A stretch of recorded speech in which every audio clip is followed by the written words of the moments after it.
No capítulo anterior, o Eugene tinha sido parado por outras duas crianças da família Lionheart. O nome desses dois eram Gardes e Desira. Eles acabam perguntando pra ele se era verdade sobre ele ter derrotado Cian, e ele só responde dizendo que sim e logo deixa os dois pra trás. Mas eles não largaram do pé dele e vendo que ele tava treinando, foram falar com ele de novo, com o Gardes do nada tirando a roupa dele e só esbanjando os músculos que ele tinha. Ele explica que tem aqueles músculos porque a família dele tem uma fórmula secreta que faz aqueles músculos crescerem, ou seja, nessa época já existia anabolizante. Ele ainda pergunta se o Eugene estaria interessado e até mesmo disse que ele podia tocar nos músculos dele. Sente o peitinho aqui, ó. A Desira só fala pra ele ignorar aquele idiota e pergunta do porquê ele tava usando uma espada, sendo que ele venceu contra o Cian com uma lança. E quando o Eugene falou que ele sabia lutar com as duas armas, ela nem perdeu tempo pra logo desafiar o moleque pra um duelo também, só que dessa vez um duelo de lanças. E o motivo dela querer fazer aquele duelo era porque ela pensava que era besteira alguém saber manusear as duas armas. A luta entre os dois mostrou que ela tinha bastante habilidade, mas o nosso querido prota tinha muito mais, porque sem sofrer nenhum ferimento ele conseguiu facilmente e ainda brincando derrotar a garota no duelo. E após ver as habilidades que ele tinha, os dois falaram que eles tinham que formar uma aliança para derrotar o chefão. Isso porque em todas as cerimônias da linhagem sanguínea, nenhum membro da linhagem colateral conseguiu vencer, mas nesse ano eles finalmente poderiam ter uma chance, e por isso se os três juntassem forças, eles poderiam finalmente vencer a linhagem direta. Mas, mesmo querendo derrotar a linhagem direta, o Eugene não deu uma resposta. Então, o dia da cerimônia finalmente tinha chegado, e através da magia de ilusão do Loberian, cada um dos participantes conseguiu criar a sua própria arma apenas imaginando. E a Ciel do nada chega no Eugene perguntando se ele iria lutar contra ela caso eles se encontrassem no caminho. O Gilad diz que lutar entre si era permitido, mas como eles eram família, o trabalho em equipe também era importante. E por algum motivo, pensando na palavra família, ela só mete um sorriso que deixa o Eugene e eu também bem assustado. Mas, após todos se prepararem, todos acabam entrando no labirinto. E com isso, a cerimônia finalmente tinha começado. Acabou não demorando muito para os três figurantes ficarem com o rabo entre as pernas e logo já desistirem dessa cerimônia. Mas, enquanto ela continuava, a gente conhece um dos Lionheart, que parecia bem interessado em toda a magia de ilusão que estava no local. O nome desse garoto era Iod, que desde a infância sempre se interessou por magia. Mas, por conta da sua mãe que ficava sempre colocando pressão no garoto para ele se tornar o chefe da família, ele acabou colocando o interesse dele de lado. E por que eu tô falando dele? Bem, porque ele vai ser importante pro futuro. Depois de um tempo, a Ciel, o Cian, a Desira e o Eugene conseguem chegar no local onde tinha o chefão. Só que, ao invés deles fazerem um time e trabalharem juntos, o Eugene fala pra cada um enfrentar o chefe, com ele sendo o último que vai enfrentá-lo. Inclusive, o boss era um minotauro que era gigante. A Desira, que tava bem capenga, acaba sendo a primeira a ir contra o minotauro. E ela até tentou, mas ela logo acabou sendo pega e jogada pra longe. E ela só não foi morta porque o minotauro era uma ilusão, senão ela já teria passado dessa pra melhor. O próximo que iria enfrentar o boss era o Cian, e já pra apelar, ele imbuiu a espada dele em mana. Mas logo toda a mana que ele tinha usado na espada vai embora, porque isso era pra deixar a cerimônia mais justa com os descendentes da linhagem colateral. E assim o Cian teve que ir sem mana mesmo, porque ele não queria se envergonhar de novo na frente da Ciel, que tem uma certa admiração por ele. Diferente da Desira, ele consegue durar um pouquinho mais e até ferir o bicho. Mas ele, assim como ela, logo acabou sendo jogado pra longe, o que fez ele acabar perdendo. E a Ciel, que seria a próxima, já logo disse que ela não iria lutar contra aquela coisa sozinha, o que fez o Eugene achar ela bem mais inteligente do que aqueles outros dois. E vamos ser sinceros, contra essa desgraça aqui, você não lutar sozinho eu acho que deveria ser o mínimo que você deveria fazer. E assim, finalmente chegou a vez do nosso querido prota. E acho que nem preciso dizer o que aconteceu, né? Ele simplesmente humilhou sem nenhuma dificuldade o Minotauro, focando nos pontos que mais daria vantagem pra ele, finalizando o bicho sem um único arranhão. E o Cian, que viu todo aquele show, ficou bastante surpreso com aquilo, mas ele também estava sentindo algo a mais. O Loberian e o Gilad, que estavam observando tudo, também ficaram bem impressionados com o show do Eugene, mas o Loberian já logo pergunta se a existência do garoto não incomodava o Gilad, porque alguém como ele poderia querer se tornar o chefe da família, e por isso, como um amigo de longa data dele, ele acaba dando pro Gilad um conselho, que seria que ele adotasse o Eugene como filho dele. Isso porque se a notícia de alguém da linhagem colateral ter superado a linhagem direta ficar muito conhecida, isso faria com que a linhagem direta fosse muito subestimada, e por isso essa opção acabaria poupando ele de problemas, o que acaba fazendo o Gilad cogitar por essa escolha. E após a cerimônia terminar, o Gilad não enrolou muito e logo começou a levar o Eugene para o lugar onde teria os tesouros que ele poderia escolher, e durante o caminho ele acaba elogiando a habilidade que o Eugene tem com as armas, e isso acaba levando ele a falar sobre o Vermont ser um perito que tinha habilidade com qualquer arma que fosse, mas tirando esperando ele, tinha uma outra pessoa que também tinha habilidade com qualquer arma, que no caso era o Hamel. E uma coisa bem impressionante que ele acaba falando era que ele preferia muito mais a história do Hamel do que a do Vermont.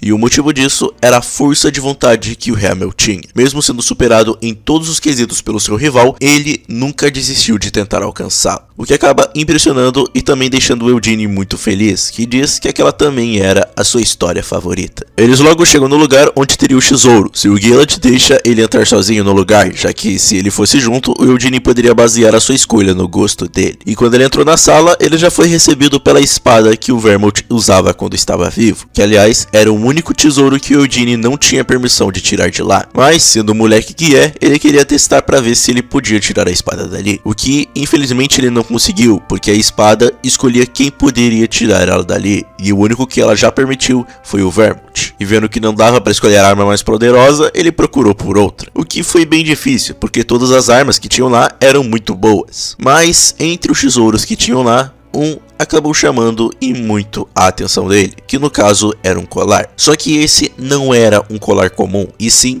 o colar que o Eugene usava na sua vida passada desde que seus pais foram mortos, o que só deixou ele ainda mais confuso sobre o que poderia ter acontecido 300 anos atrás. E mesmo podendo escolher vários daqueles tesouros, ele decide pegar o colar dele, por não querer que algo dele fique no tesouro dos Lionhearts, o que ao mostrar acaba deixando o Gilad bem chocado, porque aquele colar era algo bem barato, que não dava nem mesmo para comprar uma espada. A situação estava tão estranha que, usando um dos dispositivos que tinha lá, é mostrado que aquele item não estava registrado nos tesouros da família, e por isso o Gilad queria investigar um pouco sobre aquele colar. Mas no fim, mesmo que o Eugene já tenha escolhido algo, o Gilad mesmo assim deixou que o Eugene escolhesse outro tesouro, que dessa vez fosse da família. E aproveitando a oportunidade, o Eugene nem hesita e pega a lâmina da tempestade Winnet, uma lâmina que só de segurar ela dava para invocar elementais de vento, e se acumulasse mana o suficiente, dava até mesmo para chamar o elemental o Rei do Vento. Então já vê que essa espada não é pouco, né? Então, indo pro Loberian, ele estava vendo se tinha alguma magia no colar que o Eugene tinha escolhido, o que no final ele não encontrou nada. Então ele decidiu que iria ler as memórias da mana do colar, o que era algo bem impressionante. Ele conseguiu ver até 100 anos da memória da mana do colar, o que foi algo surpreendente, mas no fim ele não conseguiu ver nada muito interessante. E vendo que não tinha nada suspeito naquele colar, o Gilad decide devolvê-lo pro Eugene, e ele também revela que decidiu optar pela opção que o Loberian deu pra ele. Ele decidiu que vai adotar o Eugene como o seu filho. E ele nem perdeu tempo sobre esse assunto, porque no dia seguinte ele já chamou o Eugene para conversar sobre isso. Ele primeiro fala sobre terem lido a memória da mana do colar e não terem encontrado nada, o que de novo acaba deixando o garoto confuso, porque mesmo vendo até 100 anos atrás, eles não encontraram nada de interessante. Mas o Gilad logo deixou esse assunto de lado e ia falar sobre a adoção. Mas o Eugene, conseguindo criar um mal entendido na própria cabeça dele, nem deixa o velho terminar de falar, e diz que a Ciel era gentil e fofa, mas ele era muito novo para já pensar em casamento. Sim, ele conseguiu tirar essa incrível conclusão do nada. E ele pensava esse absurdo só porque a Ciel começou a se aproximar bem mais dele. E ele acreditava que isso era um plano do Gilad de fazer ele se casar com ela. O que acaba deixando o velho e eu bem em choque, porque olha a conclusão que ele conseguiu chegar. E ao ver que era tudo mal entendido, só deu vontade do Eugene de enfiar a própria cabeça no chão. Mas quando ele ficou sabendo que o Gilad queria adotá-lo, só faltava o cérebro dele começar a entrar em pânico. O Gilad até mesmo fala que se ele quisesse, ele poderia trazer o pai do Eugene para a família principal e respeitá-lo como se fosse o próprio irmão dele. E não querendo que o Eugene tomasse essa decisão sozinho, ele acaba chamando o pai dele pro lugar, o que acaba deixando o pai do Eugene bem ansioso, porque isso poderia acabar trazendo outras dificuldades para ele, que no caso seria o Eugene. Mas, com um simples discurso motivacional, foi o suficiente para fazer o cara chorar e logo aceitar a adoção e a transferência para a família principal. Afinal, pro Eugene, não importava quem fosse entrar no caminho dele, ele iria derrubá-los. Durante uma festa que estava sendo feita por conta da adoção do Eugene, o Loberian, a pedido do Gilad, iria fazer um teste com o Yod para possivelmente poder levá-lo como seu discípulo, para que assim o garoto seguisse os seus interesses. E só ter essa oportunidade na sua frente acabou deixando o Yoji bem animado. Mas o que não colaborava era a mãe dele, que ainda ficava martelando na cabeça dele que ele tinha que ser o chefe da família, independente do que for. E assim ele conseguiu escapar temporariamente das garras da mãe dele. Um tempo depois do Eugene ter sido adotado, ele finalmente poderia treinar a mana dele. E quem seria o seu mestre era o Gion, o irmão mais velho do Gilad. Ele acaba dizendo que por conta do Eugene estar aprendendo só agora sobre a mana, ele poderia demorar uns 10 dias para poder só começar a senti-la. Mas o Eugene estava bem confiante, porque ele disse na cabeça dele que ele não demoraria nem mesmo 10 minutos. E realmente, não deu outra. O moleque só se sentou no chão e começou a sentir mana em questão de segundos. Claro, isso só estava acontecendo por causa da vida passada dele, onde ele aprendeu um pouco sobre isso. Mas não só isso, como a porra desse moleque conseguiu logo criar um núcleo dele, que ainda era maior do que o comum, o que só fez o Gion pensar que esse moleque era um monstro. Felizmente, aquele núcleo não era o único que o Eugene teria. Isso porque quanto mais a pessoa ficasse forte, mais o seu núcleo aumentaria. E chegaria um momento onde o núcleo acabaria se dividindo, o que apenas confirmaria o quanto a pessoa era forte. O Vermont, claro, sendo o brabo que era, tinha 10 estrelas, enquanto o Gilad e o Gion tinham 6 estrelas. Agora imagina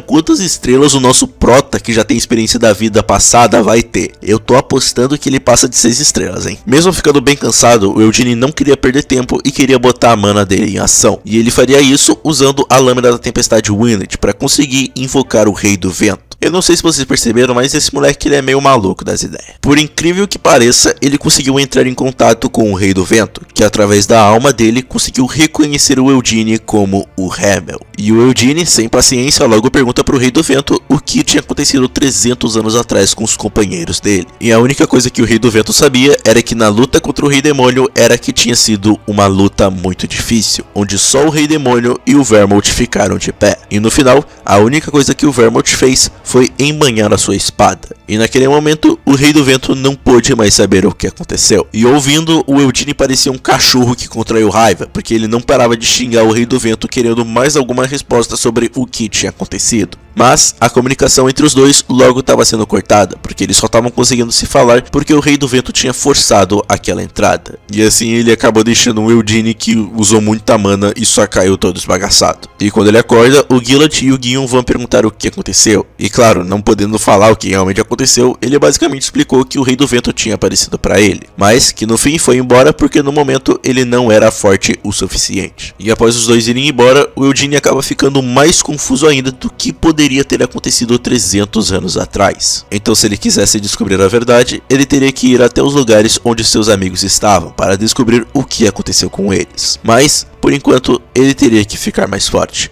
mas um dia ele ficaria forte o suficiente para poder descobrir a verdade. Esse moleque ainda vai ficar mais forte do que ele já tá, hein? Bem, aqui é onde eu vou terminar esse recap. Caso vocês queiram a parte 3, façam um favor e compartilhem, deixem o like e também comentem, porque isso ajuda bastante no alcance do vídeo. E se o resultado dele não for muito bom, eu vou parar de trazer recap desse manhwa. Então, caso vocês não queiram que eu pare, façam o que eu pedi aí. Mas, enfim, esse foi o vídeo. Vejo vocês no próximo.